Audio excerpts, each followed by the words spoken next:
LaShonda Williams stood up. Single mother of two, works 2 jobs in South Central Los Angeles, 6 days a week, 60 hours total. Her hands shook, but her voice didn't. Ms. Waters, she held up a piece of paper. I work 2 jobs, cashier at Target during the day, clean offices at night, 60 hours a week. Maxine Waters sat on stage. Designer suit. Expensive jewelry. That practiced politician's smile. I hear you, sister. I know the struggle. Do you? LaShonda's voice got louder. Because my rent just went up again. Can barely feed my kids. Live paycheck to paycheck in your district. Waters nodded. That's why I fight for working families every day in Congress. Then how do you afford a $6 million mansion? The community center exploded. Applause, shouts, people standing up. Years of frustration finally voiced. Waters tried to deflect, waved her hand dismissively. That's a gross distortion of... It's public record. LaShonda held up the paper. Property tax documents, $6 million, Hancock Park. That's not even in this district. You don't even live here. The crowd erupted louder. This wasn't scripted. This was real anger. Real people, her constituents. From the back of the packed room, a voice cut through, calm but firm. I'd like to hear that answer too. Everyone turned. Cameras swung around, focused on a man standing in the last row. J.D. Vance, senator from Ohio, author of Hillbilly Elegy, Marine Corps veteran, 40 years old, casual blazer, no tie, standing with regular people. Gasps, murmurs. What's he doing here? Waters' smile vanished. Senator Vance, this is a community meeting for my constituents. They invited me, he gestured to the people around him. Local business owners, teachers, parents, they wanted someone who understands poverty. Real poverty, not the kind you talk about on TV. He started walking forward down the aisle. People moved aside, let him through. Because I grew up poor, Congresswoman, Middletown, Ohio. My mama raised me because my mom was on drugs. We lived in poverty, real poverty. The kind your constituents live in right now. Reached the front, stood with LaShonda, with the people. So I'm curious too, how does someone representing one of the poorest districts in America afford a $6 million mansion, while your constituents can't afford rent? Waters looked trapped. This was supposed to be her town hall, her district, her people under her control. But the room was turning against her for him. Maybe you should explain it to us, Congresswoman. Explain it to LaShonda, who works 60 hours a week and can't make rent while you live in a mansion. This was going to be a long night for Maxine Waters. Drop a fire if you know someone who gets rich off poor people staying poor. The community center in South Central LA was packed. 400 people crammed into a space meant for 200. Standing room only. Overflow crowd outside watching on screens. This wasn't a normal constituent meeting. This was 33 years of frustration finally exploding. Waters had held town halls before, always carefully managed, friendly questions, softball topics, applause lines, photo ops, the usual political theater. Not tonight. Tonight was different, because tonight, J.D. Vance was there. The local groups had invited him, small business owners who'd lost everything in the 2020 riots, charter school teachers fighting for resources, parents desperate for change, young people ready to leave because there was no future here. They'd reached out to Vance. Why him? Because he understood. He'd written about it. Escaping poverty, breaking the cycle, the struggle of working-class America. And because he wasn't afraid to tell the truth about career politicians, about the poverty industry, about people who get rich off keeping others poor. Waters couldn't refuse his presence. Public event, open to all. The media was there, CNN cameras, local news. She had to let him in. But she hadn't expected this. Hadn't expected her own constituents to turn on her. Hadn't expected the anger to be this raw. The contrast was striking, visible to everyone in the room. Waters, 86 years old, in Congress since 1991. 33 years representing this district, designer clothes, professional hair and makeup, sitting on stage behind a table like a queen on a throne. Vance, 40 years old, first-term senator, casual clothes, standing in the back with regular people, looking like he belonged there. Because he did. He'd been them. Poor, struggling, fighting to survive. The crowd could feel it, see it. One of them was authentic. The other was performing. LaShonda still stood at the microphone, waiting for an answer. The $6 million question literally hanging in the air. Waters finally spoke. "My personal finances are my business. What matters is my work for this community." "Your work?" An elderly black man stood up, probably 70. "I've lived here since 1980, voted for you every time, 45 years in this neighborhood. What's better now than it was in 1991 when you got elected? Name one thing." Waters tried her standard lines. "We've brought federal funding. We've created programs. We've fought for resources." "Programs?" The man's voice shook with emotion. "I don't see programs. I see homeless people everywhere. I see businesses shut down. I see kids dropping out of school. I see nothing getting better." The crowd erupted. Applause, shouts of agreement, years of false promises finally being called out. Vance stepped forward. "Congresswoman, if I may, I think what your constituents are trying to say is they want results, not programs, not promises. Results. And after 33 years, they're not seeing them." He turned to address the whole room, not Waters, the people. "I'm O.D. Vance, senator from Ohio. I grew up in Middletown, Rust Belt town, dying steel mills, drug epidemic, poverty. I get it. My mama raised me. My mom couldn't. She was addicted to drugs, couldn't hold a job, couldn't hold our lives together. So, my grandmother stepped in. We had nothing. Food stamps, charity, hand-me-downs. We lived in poverty. The kind of poverty that crushes your soul. That makes you feel worthless. That makes you want to give up." The room was silent, listening. He wasn't giving a speech. He was telling his truth. "But I got out. You know how? I joined the Marines, served in Iraq, came home, used my GI Bill to go to college, Ohio State, then Yale Law School. I escaped. I broke the cycle. I made it." He paused, looked around at the faces, his people, his tribe, just born in different places. "And you know what I learned? Poverty isn't permanent. The cycle can be broken. The American dream still works if you have the right policies, the right opportunities, the right leaders." He turned back to Waters. "But you need leaders who actually want you to succeed, not leaders who profit from keeping you poor. That's what tonight is about. Accountability, results, truth." Waters looked furious, but she couldn't leave. Her constituents were watching. The cameras were rolling. She was trapped. "So, let's start with the mansion, Congresswoman. Explain it to us." The battle was on.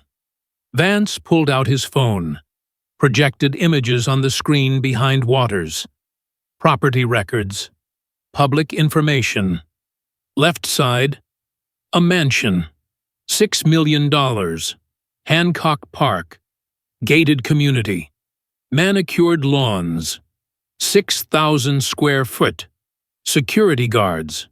Luxury cars in the driveway. Right side. South Central LA. Her district. The district she represented. Homeless encampments. Boarded up buildings. Trash in the streets. Graffiti. Decay. This is where you live. He pointed to the mansion. This is who you represent. He pointed to the district photos. How do you reconcile that? Waters bristled. I have every right to live where I choose. This is America. Of course you do. Nobody's questioning your right. We're questioning your judgment, your morality, your ability to represent people whose lives you don't share. He pulled up a map. Hancock Park to South Central. 15 miles. Might as well be 15,000 because they're different worlds. Your neighborhood. Median home price, $3 million. Median income, $200,000. Crime rate, near zero. Top-rated schools. Beautiful parks. Safe streets. Your district. Median home price, $450,000. Median income, $35,000. One of the highest crime rates in California. Failing schools, homeless, everywhere. He looked at her directly. Do you shop in this district? Do you eat in restaurants here? Do you walk the streets here? Do you send your grandchildren to schools here? Waters tried to respond. I have security concerns. Exactly. You're not safe here in the district you represent. The district you've represented for 33 years. You're not safe in your own district. That tells us everything we need to know. You've been in charge for 33 years, and it's still not safe, still not prosperous, still not a place where even you would choose to live. The crowd murmured. They got it. She wouldn't live among them because their neighborhood wasn't good enough. But she'd been in charge of making it better and failed. Let's talk about the money, Congresswoman, because the math doesn't add up. Vance pulled up financial documents.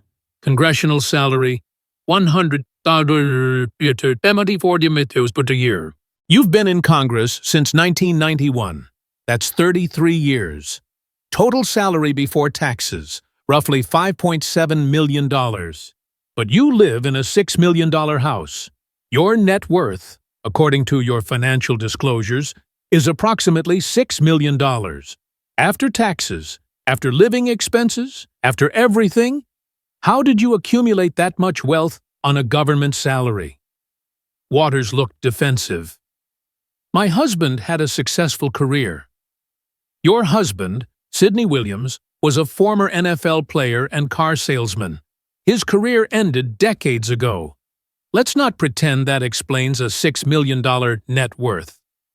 LaShonda spoke up again from the audience. I make $45,000 a year between two jobs. After rent, food, utilities, I got nothing left. How'd you get $6 million? An older woman stood. I've been a teacher for 30 years. Made decent money. Still can't afford to buy a house in this district. Rents went up, prices went up. I'm 65 and still renting.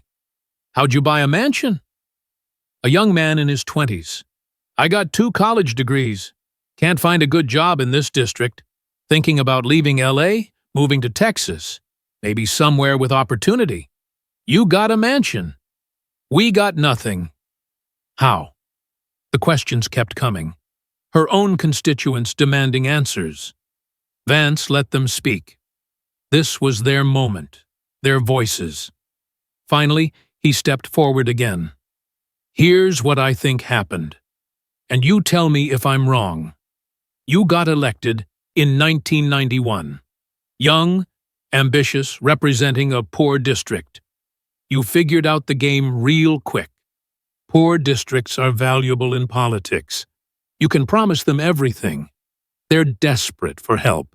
They'll vote for anyone who talks the right way, makes the right promises, and as long as they stay poor, they'll keep voting for you because they're desperate. They need help. They believe your promises. But if they actually succeeded, if the district got prosperous, then they wouldn't need you anymore, would they? They might vote for someone else, someone who offers them something different. So you have an incentive to keep them poor, keep them dependent, keep them voting for you. And meanwhile, you get rich. How? We'll get to that. But the pattern is clear. They stay poor, you get rich. 33 years, same pattern, same result. He looked at the crowd. Am I wrong? Silence, because he wasn't wrong. They could see it, feel it. They'd lived it for 33 years. Waters tried to speak. This is outrageous. These attacks. These are facts. Your mansion is real. Your net worth is documented. Your district's poverty is visible.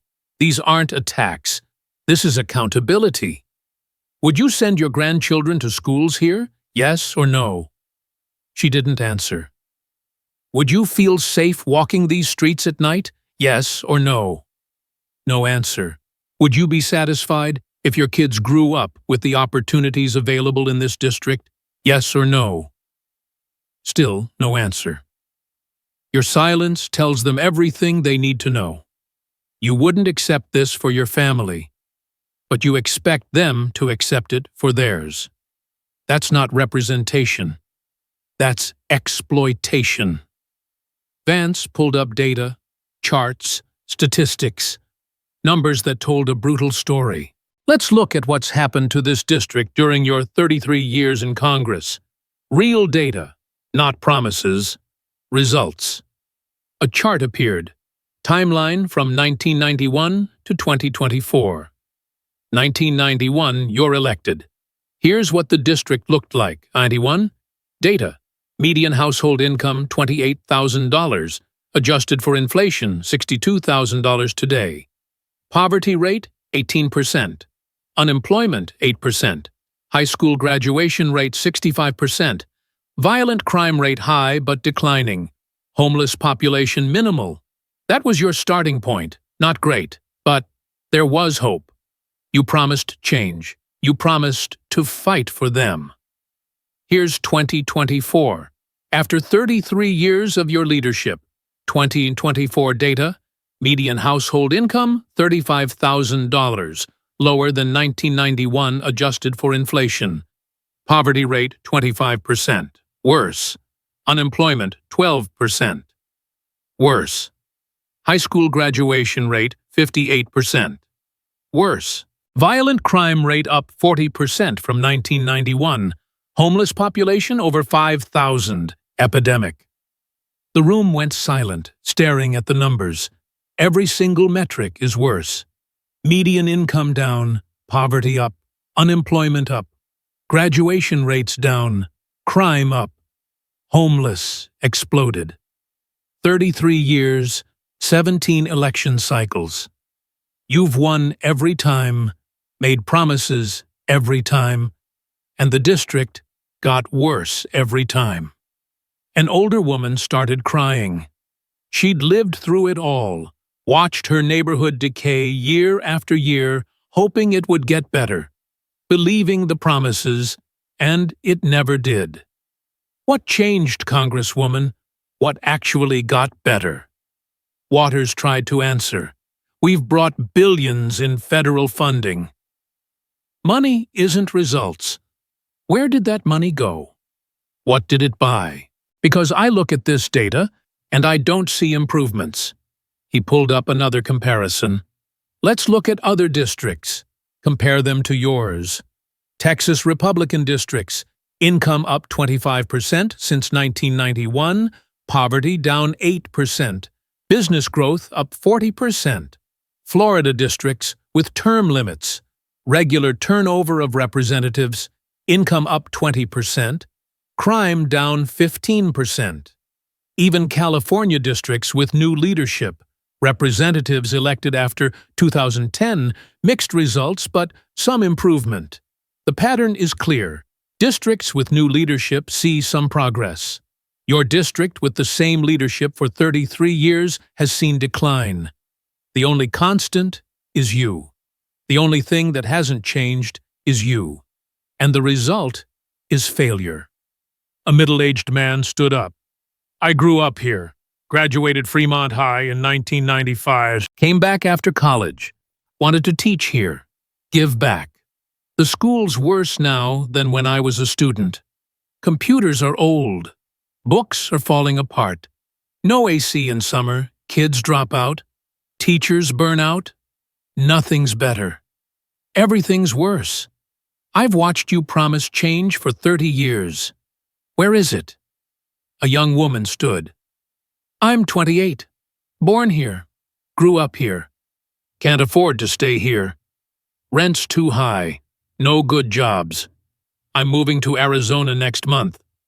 All my friends are leaving too. You've been in Congress my entire life. And things got worse. We're all leaving. That's your legacy. Vance let them speak. Story after story. Person after person. 33 years of failure. 33 years of broken promises. 33 years of their lives wasted waiting for change that never came. Finally, he stepped forward. Congresswoman Waters, can you name 3 things, just 3, that are measurably better in your district because of your work? Not programs you started, not money you allocated. Results. Things that actually improved. 3 things. Waters tried. The CARES Act funding we secured, that was federal pandemic money that went everywhere, not your accomplishment. What in your district specifically? The community development grants, those are federal grants available to all districts. What actually improved here? The affordable housing initiatives. Homelessness is up. Housing prices are up. Affordable housing is down. That's not an improvement. That's failure. You can't name 3 things because there aren't 3 things. 33 years, and you can't name 3 accomplishments. He turned to the crowd. If you hired a contractor to fix your house and after 33 years, nothing was fixed. Some things were worse. Would you keep paying them? No. You'd fire them. If you had an employee who failed for 33 years straight, would you keep employing them? No. So why do you keep electing her? The question hung in the air. Why did they? I'll tell you why. Because she promises you every 2 years that this time will be different. This time, she'll fight for you. This time, things will change, and you believe her because you're desperate. You want to believe. You need help. But she never delivers. She can't deliver because she's part of the problem.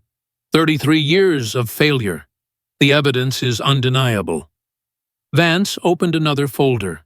Now, let's talk about how you got that $6 million net worth, because it's not just about the money. It's about where it came from. Documents appeared on screen. Official records, news articles, ethics investigations. 2008, financial crisis.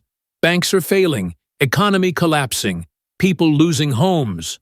One bank is One United Bank, small bank serving minority communities. It's failing, about to go under. Your husband, Sidney Williams, sits on the board. You and your husband have $350,000 worth of stock in this bank. The bank needs a bailout, needs the government to save it. And you, Congresswoman Waters, sit on the House Financial Services Committee, the committee that oversees bank bailouts. He let that sink in. You have personal financial stake in a failing bank, and you have power over whether it gets bailed out.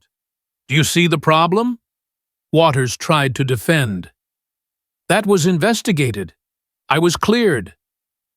You arranged a meeting between Treasury officials and One United executives. used your position to get them special access while you had $350,000 at stake. One United got $8 million in bailout funds. Your investment was protected. You didn't lose your $350,000. The House Ethics Committee found you violated standards of conduct. You didn't recuse yourself. You used your position for personal benefit, but nothing happened to you. No real punishment because you're protected. A construction worker stood up. I got audited by the IRS over $3,000, had to pay penalties, got threatened with jail time. She's got $350,000 at stake, arranges a $12 million bailout, and nothing happens. That's the system. Different rules for us than for them. That's exactly the system, Vance said. Different rules. You cheat on your taxes by $3,000. You go to jail. She arranges a bailout for her family's benefit. She gets re-elected. But it gets worse. Let's talk about your daughter. New documents appeared. Karen Waters, your daughter. She runs a consulting company, Citizens for Waters. Your campaign pays her company for slate mailer services. Know how much? Since 2003, $1.2 million. The crowd gasped. $1.2 million? Let me explain the scheme. Your daughter's company produces slate mailers. That's a list of candidates you endorse. Other candidates pay your daughter to be on your list because your endorsement matters. Then your campaign pays your daughter to produce the mailers with donor money. So you profit twice. Once when candidates pay your daughter to be endorsed, once when your campaign pays your daughter to make the mailers. That's legal technically because you wrote the laws, but it's corrupt. He pulled out a letter. FEC complaints have been filed. Watchdog groups calling it family enrichment. But nothing happens because you're powerful. You're protected. A small business owner spoke up. I can't pay my daughter from my business unless she actually works there and earns it. But you can pay your daughter $1.2 million from campaign funds? I donated to your campaign $100. I thought it was going to help the community. It went to your daughter. Other voices. I donated too. Me too. Their money going to the Waters family while their district crumbled. Here's the math that doesn't work, Vance continued. Congressional salary, $174,000 per year for 33 years, roughly $5.7 million total before taxes. After income taxes, Social Security, living expenses for 33 years. You should have maybe to $2 million saved if you were frugal. But you have $6 million. You bought a $6 million house. Your daughter got paid $1.2 million from your campaign. Where did all that money come from? He listed the sources. Bank bailout, protected investment, daughter's campaign payments, husband's business dealings, speaking fees, all while representing one of the poorest districts in America. You lecture about corporate greed, about the wealthy exploiting the poor, about systemic inequality. But you are the one getting rich. You are the one exploiting the system. You are the inequality. You're not fighting the system. You are the system. Waters sat there unable to defend herself because he was right. The documents proved it. The pattern was undeniable. An elderly woman in the front row spoke quietly, but everyone heard her. My husband worked 40 years, saved everything we could, died with $80,000 in the bank. That's what a working man leaves. You worked in Congress 33 years and got $6 million. That's not right. That's not fair. That's not honest. You got rich off us staying poor. The room erupted in applause because she'd said what everyone was thinking. Vance let it sink in, then added one more thing. This is what a poverty pimp looks like. Someone who profits from poverty. who needs people to stay poor so they can keep getting elected, keep getting donations, keep getting power. And you, Congresswoman Waters, are the textbook definition of a poverty pimp. Vance pulled up video. June 2018, and Maxine Waters speaking at a rally. Let me show you something. Your own words. Her voice filled the room.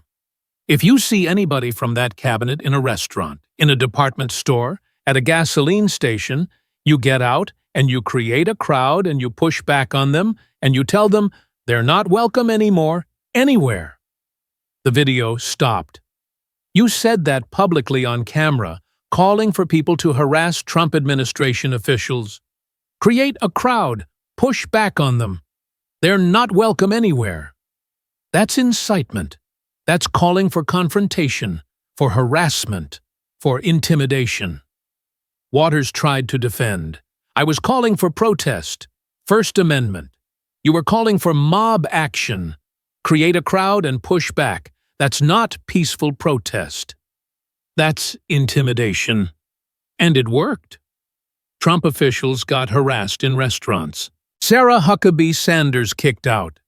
Kirstjen Nielsen surrounded by protesters. Ted Cruz and his wife chased out of a restaurant. Your words led to action.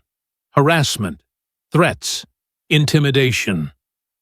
He pulled up more footage. Summer 2020. George Floyd killed. Protests nationwide. Then riots. Minneapolis burned. Portland burned. Chicago, Seattle, New York, Los Angeles. Your district burned. Footage showed South Central LA during the riots. Businesses on fire. Looting. Destruction. Chaos. Your constituents' businesses destroyed. Their livelihoods gone. Their community vandalized. What did you say? Let me show you another video. Waters speaking. Protests are supposed to make people uncomfortable. Your district was burning, and you said protests are supposed to make people uncomfortable. Businesses destroyed, jobs lost, people's life savings gone up in smoke, and you defended it. A man stood up, shaking with emotion. I owned a corner store 20 years. My father opened it in 1985. I took it over, served this community, employed 5 people. May 2020, riots came. They looted my store, burned it. Everything gone. Insurance wouldn't cover it all. I lost everything. I called your office, begged for help, never heard back. You were on TV talking about protests being uncomfortable. My life burned down, and you called it uncomfortable. I had to close. My employees lost their jobs. Stores still empty 3 years later. His voice broke. Where were you when we needed you? When our neighborhood was burning? Other business owners stood up. Story after story. Businesses destroyed, never rebuilt. Insurance rates skyrocketed. Many couldn't afford to reopen. The district lost 30% of its small businesses in the 2020 riots, Vance said. 30% gone. And you never condemned the violence, never fought for them, just made excuses. In fact, you encouraged it. Protests are supposed to make people uncomfortable. Well, they got very uncomfortable and you didn't care. Waters tried to respond. I've always condemned violence. Show me. Show me one statement where you condemn the riots in your district. One press release, one interview. Show me. She couldn't because she hadn't. She'd made excuses, defended the protests, blamed Trump, blamed police, never condemned the violence in her own backyard. You incite, you inflame, you divide. And when the consequences come, when businesses burn, when people lose everything, you blame someone else. That's not leadership. That's arson. Political arson. You light the fire, then walk away while your constituents burn. A teacher spoke up. We used to teach kids that violence is never the answer, that peaceful protest is American, that destroying property is wrong. Then 2020 happened, and you told us riots were uncomfortable. What am I supposed to tell my students? That burning buildings is okay if you're mad? You're supposed to be a role model, a leader. Instead, you're encouraging violence, and we're the ones who suffer for it. Vance nodded. 3 years later, businesses still closed, jobs still lost, insurance rates still high, investments dried up. Who wants to open a business in a district that might burn again? You created that environment. Your rhetoric, your excuses, your refusal to condemn violence, and your constituents paid the price while you sat in your $6 million mansion, 15 miles away, safe, protected, far from the fires. Vance took a breath. This was personal now. Congresswoman Waters, let me tell you about poverty. Real poverty. Not the kind you talk about in speeches, the kind you live. His voice got raw, emotional. I grew up in Middletown, Ohio. Small town, dying steel mills, Rust Belt decay, Appalachian values, working class people. My people. My mama couldn't raise me. She was addicted to drugs, pills, heroin. Couldn't hold a job. Couldn't keep our family together. In and out of rehab. In and out of relationships. Chaos. So, my mama raised me. My grandmother, toughest woman I ever knew. Bonnie Vance. She saved me, took me in, gave me structure, discipline, love. The room was silent. We had nothing. Food stamps, Medicaid, hand-me-down clothes. Sometimes the heat got cut off in winter. Sometimes we couldn't afford groceries.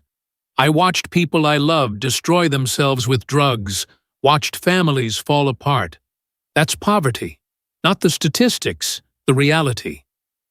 I was angry, but my mama taught me something. She said, you can be angry or you can do something, but you can't do both. So I joined the Marines, served in Iraq, came home, used my GI Bill, went to Ohio State, worked my ass off, then got into Yale Law School. Me, kid from Middletown, at Yale. I remember my first day there, surrounded by kids from Manhattan, from prep schools, from money. They couldn't even imagine my childhood. But I'd made it. His voice got stronger. I graduated, worked in tech, made money, wrote a book, Hillbilly Elegy. It became a bestseller. I could have gone anywhere, San Francisco, New York. But I didn't. I went back to Ohio, ran for Senate, won, because I wanted to fight for people like me. I live in Cincinnati, in a normal neighborhood. My kids go to public schools. I shop at Kroger. I live among the people I represent. He turned to Waters. You know why I did that? Because you can't represent people you don't live among. You can't understand poverty from a mansion. I lived poverty, you exploit it. I escaped poverty. You profit from people staying poor. I went back to serve my people. You ran away to your mansion. I know the struggle. You know the game. You've been in Congress 33 years. These people are still poor. You know why? Because you need them to stay poor. If they succeed, they don't need you. So you keep them dependent while you get richer and richer. That's not public service. That's a con. I'm proof the American dream works. You can escape poverty. But it only works if you have the right policies, the right opportunities, the right leaders. And they don't have that. They have you, someone who's failed them for 33 years. I look at these people and I see my mama, my neighbors growing up, people who deserved better. I'm in politics to help them escape like I did. But you keep them trapped for your own power. I escaped poverty. You created a career profiting from it. And that is the difference between us." The room exploded. Standing ovation. Vance stepped back. "I've said enough. Time to hear from the people she's failed." People started standing. One by one, then dozens.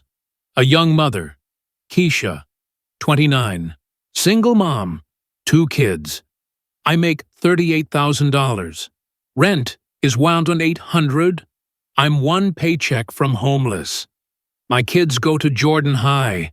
It's terrible. Gangs recruiting in hallways. I voted for you every time. It got worse.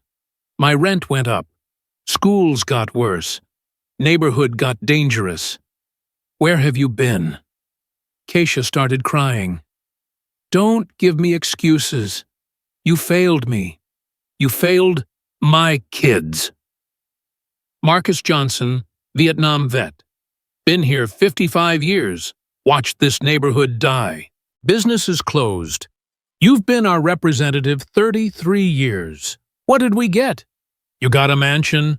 We got nothing." Denise Carter, teacher.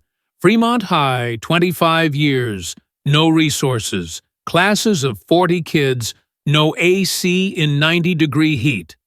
I buy pencils with my paycheck. Where's the money? Every year you promise better schools. Every year we get less, and you live in a $6 million mansion? That makes sense to you?" Darius, 25, former gang member. "Trying to go straight. No jobs here. Applied everywhere. Can't even get hired at McDonald's with my record. You talk about opportunity. Where is it? Gang problem worse. Jail pipeline still running. What you actually done?" Mrs. Patterson, 79, lived there since 1962. "Buried my husband here. This used to be a good neighborhood. It's gone.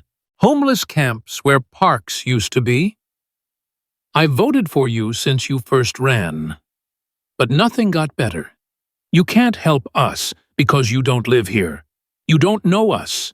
You drove away our children, our future. You should be ashamed." Waters sat there, tears in her eyes. The damage was done. Her own constituents had rejected her. Vance walked to the center of the room. "Congresswoman, you're a poverty pimp. A poverty pimp is someone who profits from other people's poverty. That's you, 33 years. Every metric got worse, but you got richer. While they got poorer, you live in a $6 million mansion. They can't afford rent. You arranged a bailout for your husband's bank while they lost their homes. Your daughter got $1.2 million from your campaign. You incited violence, their businesses burned, and you called it uncomfortable. You won't even sleep in your district. They stay poor. You get rich.